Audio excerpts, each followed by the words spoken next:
killing each other because we killing ourselves. We not, when another man, I know, I've been in a position, it's out of our control. It's not like he wants to kill. He just doesn't want to die. You know what I'm saying? It's that situation when you got, we are living in a war zone. It's not as easy as these people are making us think, that they just got some criminal-ass black kids with guns. It is not like that. We live in hell. We live in the gutter. We got us stacked up 80 deep in one building. You know, by the time you get out your house, you strapped to protect yourself. Because you living in the same community that the police is carrying rifles and riot gear. Same, they need them riot, excuse my language, I'm so sorry.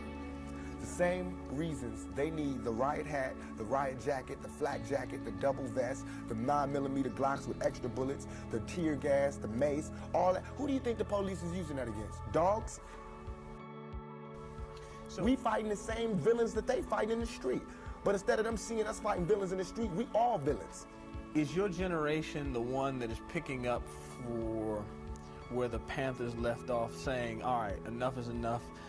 The generation before us forgot about the fight. We're picking it back up. Not only forgot about the fight, forgot about us. Yes, and we're picking it back up. But at this level, all we're trying to do is unite. And right now, as a year, we got 1 million people that's listening.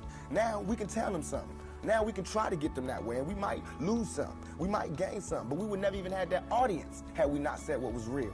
You know what I'm saying? And the main thing for us to remember is that the same crime element that white people are scared of, black people are scared of. The same crime element that white people fear, we fear.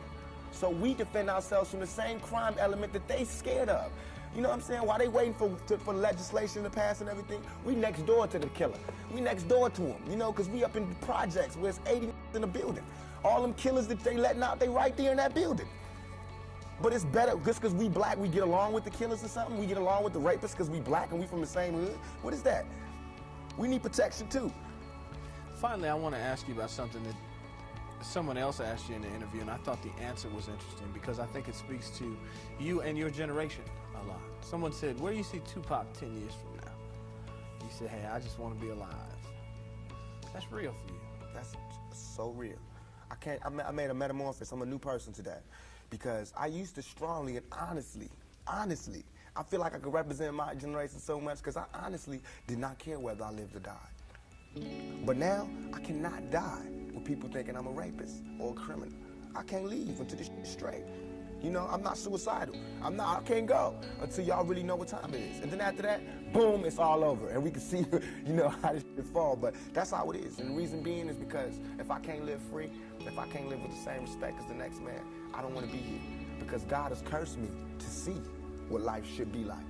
If God wanted me to be this person and be happy here, he wouldn't let me feel so oppressed. He wouldn't let me feel so trampled on. You know what I'm saying? He wouldn't let me think the things I think. So I feel like I'm doing God's work.